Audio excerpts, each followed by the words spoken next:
everyone. So it's been a year now since we went live with our solar and battery system. We've gotten a lot of questions off our YouTube videos, and so we thought it's a good time to go ahead and start a video on how it's been going. So this year we've learned a few things about solar and our system. Some things that we've learned since we energized our system a little over a year ago. Buying spares when you can. Arc fault protection. The main thing with that is just if you have an arc fault, two wires crossing each other, then it's not going to short out your system. It detects it before it energizes. You just shut the system down, and then you have to go through and find your short and arc. Arc is shock protection, I suppose. Never been shock on the system. Other than the TIG welder, that's pretty common. We had a 300 amp. Oh yeah, we had a 300 amp. It's almost embarrassing. Up here, right up in there, before we got these breakers installed, we had a little car audio 300 amp circuit breaker that controlled the whole system, and we must have run on that for a month, maybe a month before it just fried. It's about this big. So I knew that was temporary. I knew that it would work. We just kept pushing it further and further, and it's nowhere near 300 amp capability. It's just a little cheap. Like I said, car audio, 300 amp. That's even a joke to say that. So it maybe held 50 amps, but yeah. It failed. It failed. And our system just went down. Yeah. And we figured out what was wrong, fixed it, moved on. Now then we bought these Midnight Solar 250 amp breakers, which are a true 250 amp pull, which is a lot more. This is just a slow burn. They work just fine. Right. Huh? Wire. Oversize your wire. 100%. It's kind of like that little car audio fuse I was telling you about. It just doesn't work. No matter the quality, it's not legitimate amperage.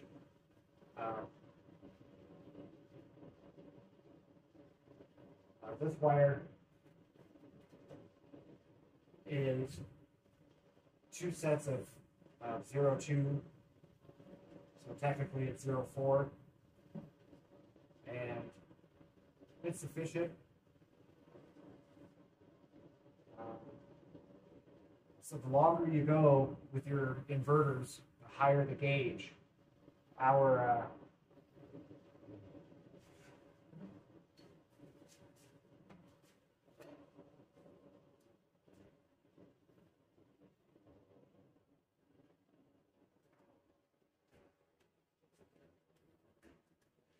We ran triplex wire out to the shop, and it is, I believe it's 404020. Both of these are 4-aught aluminum, and that is a 2 gauge, or not 2 gauge, a double-aught, 2-aught. And we got about 100 feet of that. It's It's a little bit overkill, but it's not. AC wire, you can go further distances, but you're still going to have resistance. So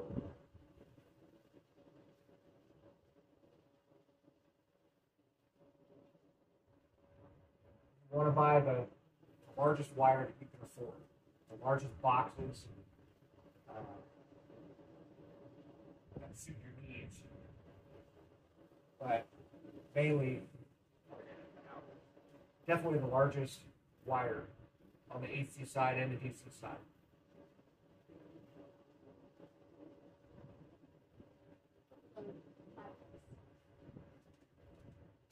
Overload bypass. All right. Each one of these inverters has an overload bypass set at 3,000 watts or whatever it is. So we have a very large air compressor, 5-horse, 80-gallon Inverter ram. It pulls about 12,000 watts at startup, and it's too much for just one inverter. So what will happen is, on startup, as long as we don't really have anything else running but the normal 2,000 watts that the system will pull, it'll fire that compressor.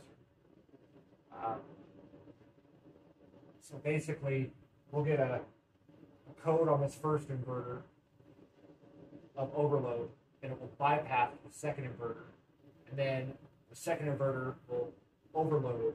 We'll just go to its maximum, and then bypass to the next, to the next, to the next, until it fills the demand of wattage and amperage. Pulls like 175 amps to start. So I don't like that on the system. So we haven't been running that compressor more than just a few times in testing and a couple other times, but not really, because I don't want to continually overload the inverters. I have a feeling that our first inverter here will eventually be the first inverter that we'll replace. Hopefully not for at least a few more years, but whenever it decides to go. Because the first inverter pulls the most of the load. It's required to always maximize its output before it sends down the line. Even though it's not the host. The host is that one right there.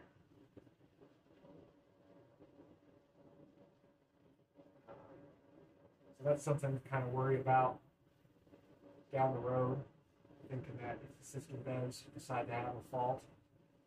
We've only had, the system's only shut down on us 3 or 4 times. We had a short in a 220 outlet that we shut the system down, and we thought we fixed it 2 or 3 different times, same outlet, and finally we did, but it was able to detect and not cause a problem, cause a short in the wiring and everything. Didn't blow any breakers. I don't think we've ever had any breakers blow on us. So then, other than that short, we've had the system go down 2 other times. Yeah.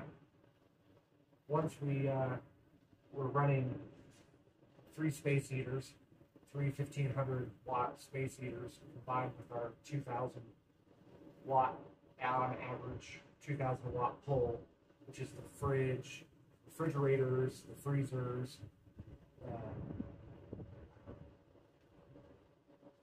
everything. Coffee maker, the fans that you hear right now. Some of the fans are these, just pumping voltage because we're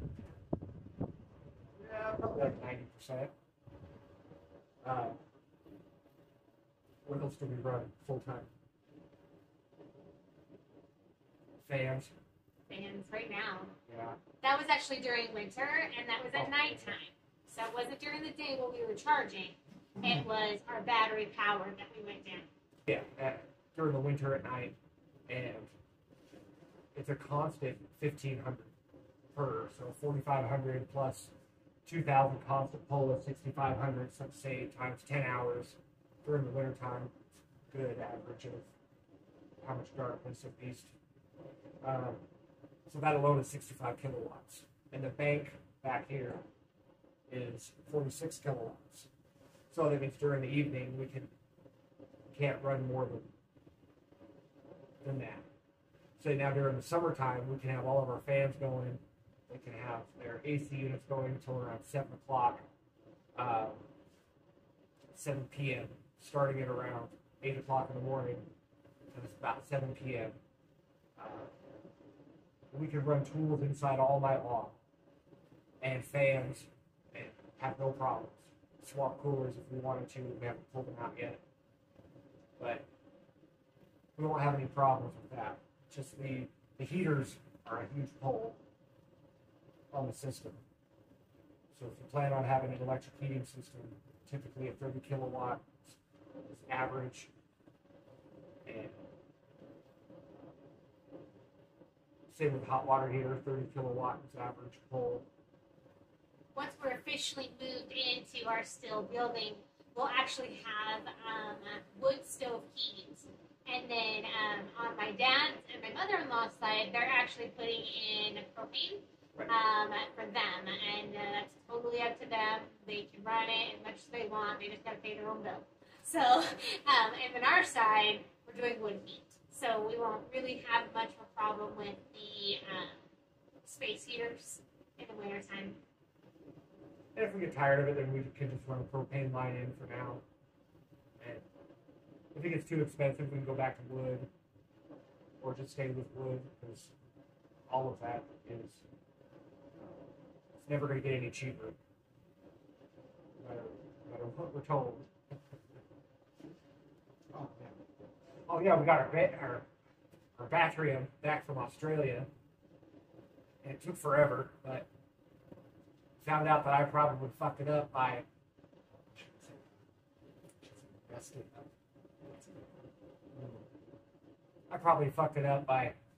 crossing some wires. So they charged me like half the price for a new updated version, which is already obsolete. It's kind of crazy. But it was a Core 3 with expansion. That's what they call it.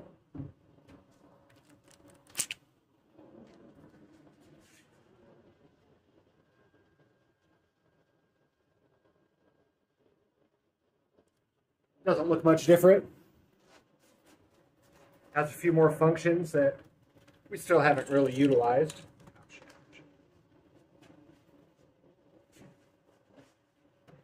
Yeah, it has a few more timers, and relays, and capabilities, Wi-Fi, and control it a few different ways. But we haven't really had the need to. It's pretty sunny here full time. And right now it's cloudy, but it's sunny. And we're already fully charged. It's noon. Oh, yeah, it's about noon. Kind of getting hungry. It's almost lunchtime. So then, so those were the things that we learned this year. If we come up with more, we'll let you know. So we were scrolling through our video. We've gotten a lot of views on the solar, and there's a lot of people that ask questions. So we want to just kind of clear that up a little bit. So one of the questions was, what spot welder do we use to make the batteries? We started out with something called a Sunco 709 AD. It was a pile of crap. Do not ever recommend that brand. We got it in 220, and it was a horrible experience. I welded, I don't know, maybe 8,000 spot welds before I really realized I was having a problem. So I had to go back over it with a K-weld. It's the best spot welder that we've used. And I only had one to compare it against. So, but every single spot weld was consistent. The Sunco 709 AD didn't have the amperage to melt through the nickel strip into the steel of the battery. And the K-weld instantly, first setting that I put it on after a couple recommendations online, I had to go back over those 8,000. I think there was a total of 16,000 spot welds. So we just used 2 car batteries, and the K-weld hooked up just fine to them. Then we used a battery charger to those 2 batteries. Now, if I had 2 of these or 4 of these batteries built, I probably would have used those, but we didn't have them built. So, and I didn't want to pay for. Well, that's not true. They didn't have the K-weld didn't have their super capacitor battery power setup in stock. So, or I probably would have purchased that at the time. They called it a Super K, Super. It's their power supply, K-weld's power supply. But I'm glad I didn't, because it would have been a waste. We used 2 car batteries.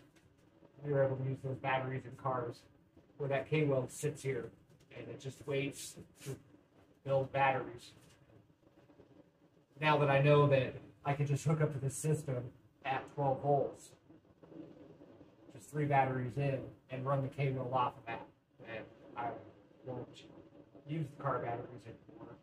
But it provided a really good weld to the batteries. I can't compare it. We haven't had any battery failure. We did have a China battery that we noticed, thanks to the B-tram, that was quite a bit lower. There's our China battery just sitting here waiting to catch fire. That was quite a bit lower than the others, and so it was pulled from the system and replaced.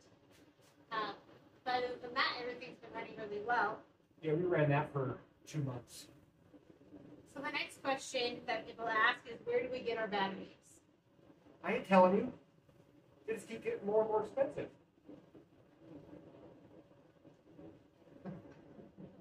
Prevention. Battery management system and being able to watch it all the time. All right. Batteries catching fire is another question. People say that all the time. Check your battery temperatures on a regular basis. Thermal temperature gun, and just check inside of the batteries every once in a while. Your BMS will have it on it. The thing is, too, is that, somebody saw that a lithium battery, 18650, blew up. Well, every battery at some point has blown up. So it's just keeping an eye on your temperatures. And then also, we, as you've watched in our videos, you can see that our battery room is not in our building. It's by itself. So, so the batteries are contained. What are the things that we've done to cool down the room, keep the temperatures level? Not as much as I'd like to do.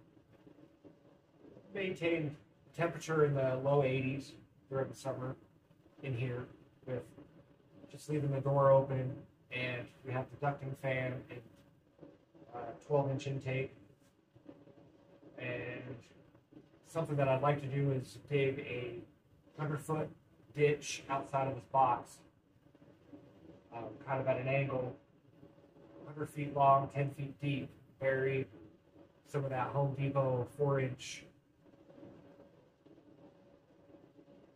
flexible rubberized tubing, and I think that would drop the temperatures by another 10 degrees in here.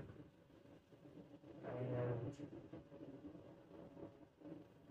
we don't really have a problem with our panels overcharging, because we set our inverters to only put 9,000 watts in, so it's only putting in half the amount to our batteries.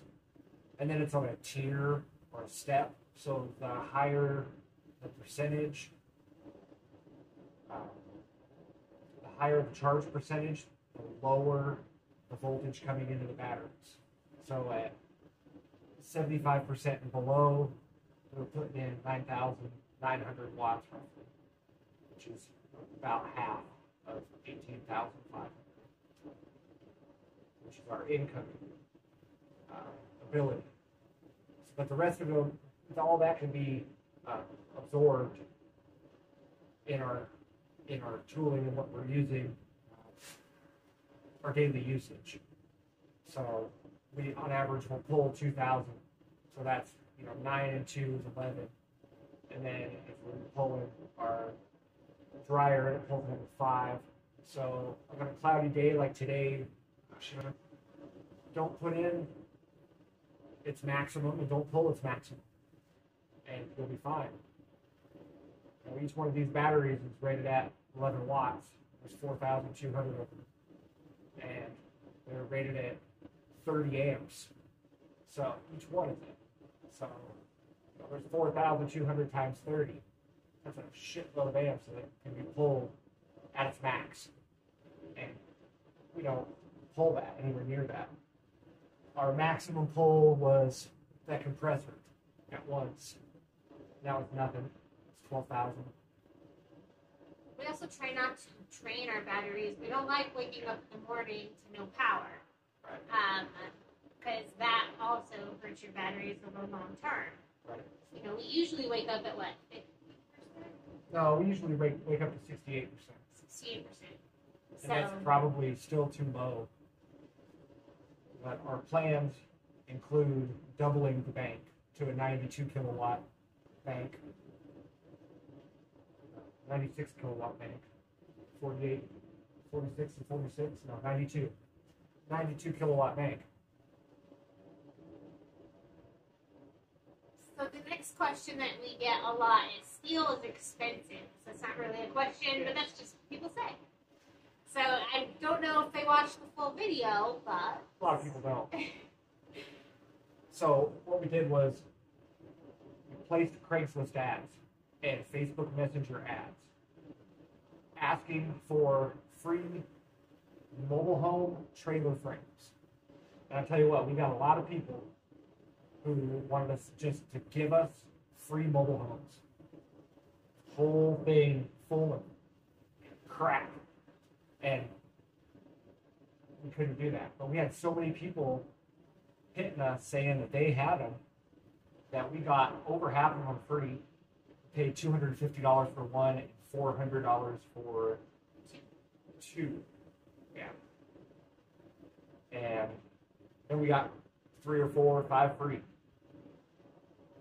That's 5 of them for free. yeah. Yeah. So I think the most that we spent was like $700, and Somewhere around there. So we might have even paid $100 for another one. yeah. But And that built all of our frames for our solar. right. And we do have the Connex boxes. And that helps for battery room, and it helps for storing our other stuff.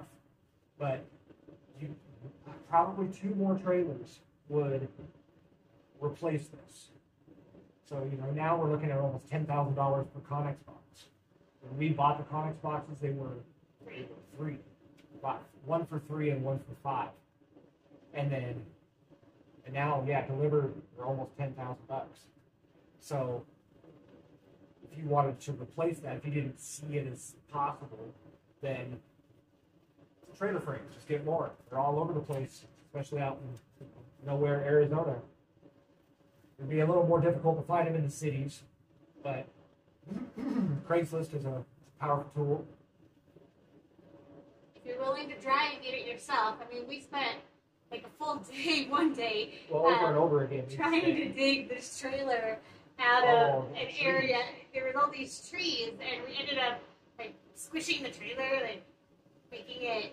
Yeah, we just blowed the shit out of it. Yeah, it was to get it out of there. crazy. But if you're willing to do that work, then you can save yourself a ton of money. I mean, what is a normal steel? When we were looking at this, it was about $10,000 for the steel to make it. Yeah, this was almost 3 years ago when I was looking.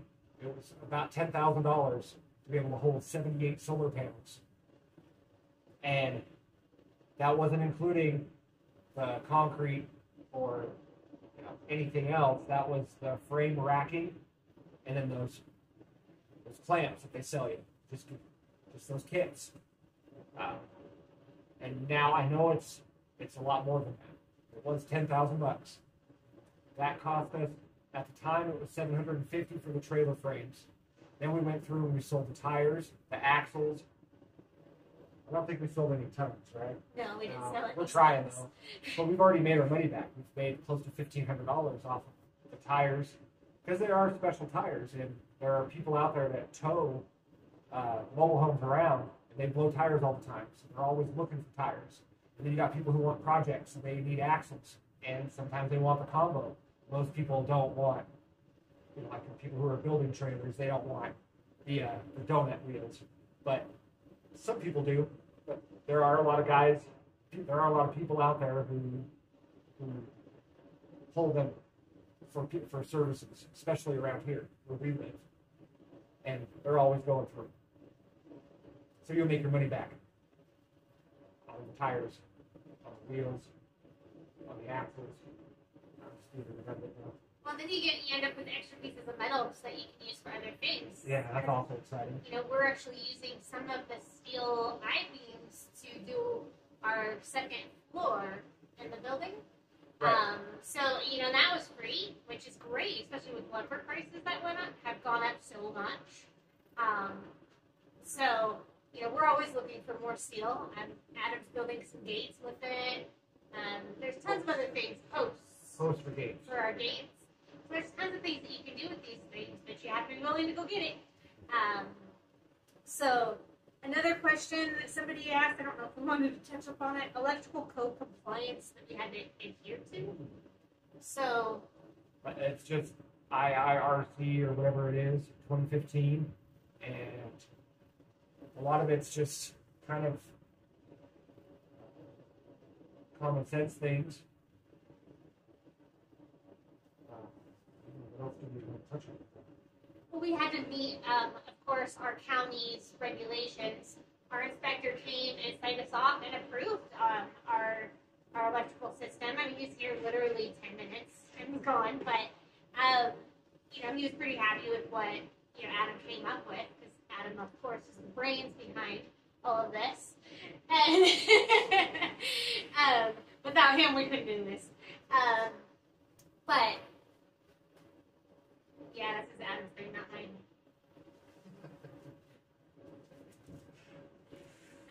It's the benefits of it. So the important thing, I suppose, there wasn't really anything else to go over other than somebody did say profit margin. Things have changed quite a bit. I mean, it's been 2 years since we built this. I mean, 2 years since we bought the property. It's been a year since we started building. We've been here year and a half. Yeah. Year and a half. We've been here a year and a half. We got here January of the year. But last year's when prices skyrocketed. Yeah, right. Right after we got here. Batteries, Adam had said in a prior video we were getting them for 50 cents each. They're now about $4 each. They're $1.50 to $2 each. 400% increase. Yeah. Is there? And that's if you can find them. Go to any of the battery websites out there, and you'll see their prices have gone up, just skyrocketed. And that's the whole availability thing, and it's that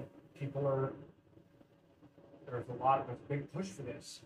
A lot of people want to do this, and it's perfectly possible with a little bit of brains, a little bit of skill, a shitload of tools. And learning skill, I think that's one of the most important things. We'll cover this on another video about off-grid, is trying to learn some of these skills before you come out here. Oh, for sure. Because, you can't come out here.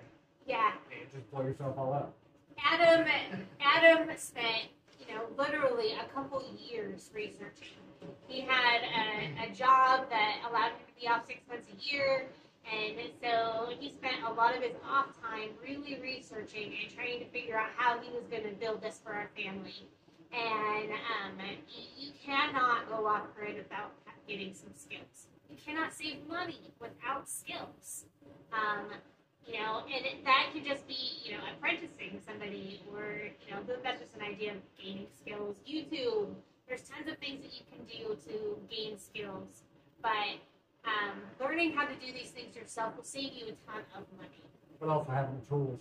Having the tools. That's a hard tools one are for expensive. getting back into that profit margin thing. Our best tool was the backhoe. I mean, we bought that right when we got here, and other than the welder. The generator. But in the generator, yeah, okay. Welder generator has to run everything. But we couldn't build any of this without the backhoe. Oh, absolutely. Right. We had to, it lifted the metal, it did all of these things. Oh, so right. having the appropriate tools is really important.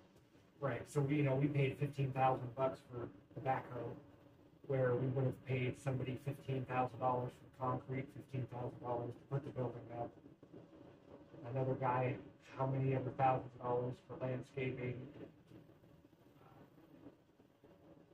digging, and lifting things, and having to call them back out every time. It's a minimum of $500 every time.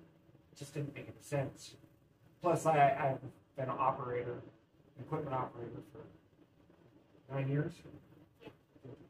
So I have a little experience with that. And I was also a mechanic for, could be exaggerated out to like 20 years.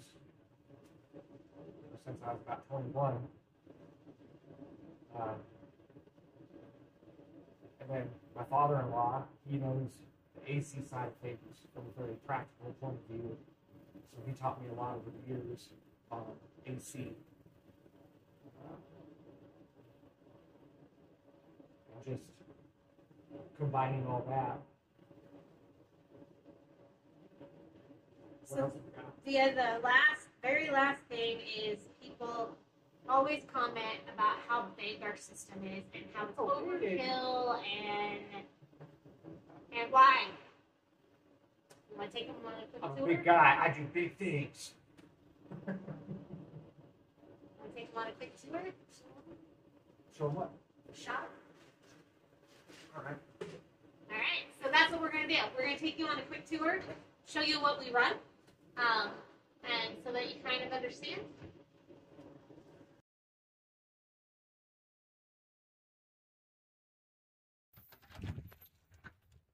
Come on in.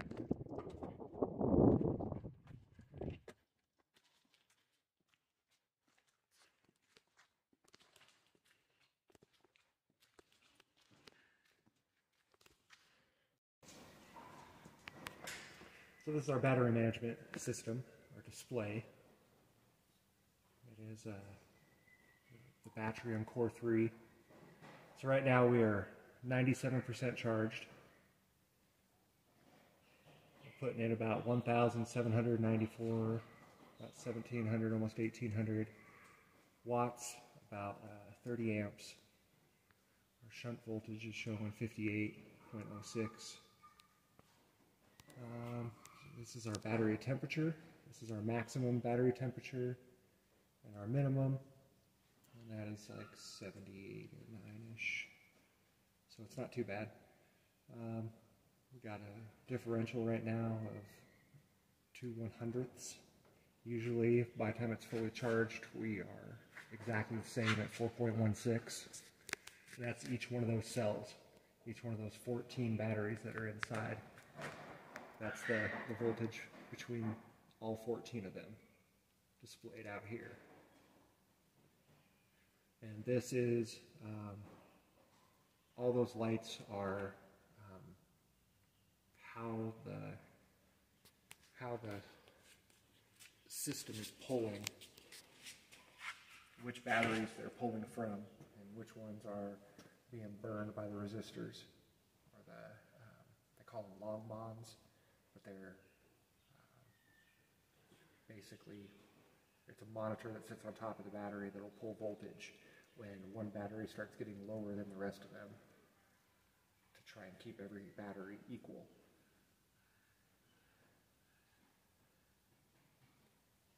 So why do we have so much power? Well, because we got a lot of shit to run. We got welders. We've got a lift that's not even installed yet. We're going to have a washer and dryer and our electric stove. And then we got Grandpa's shop, which is pretty well done, other than it needs to be insulated and drywalled.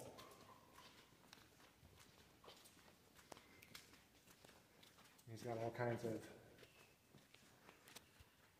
fun toys in here, and all of them work just great. You can turn them all on at once if we wanted to. But usually there'll be 2 people working in here at a time, so somebody will be running this planer while somebody else is running the drum sander back over there, or the table saw and the band saw.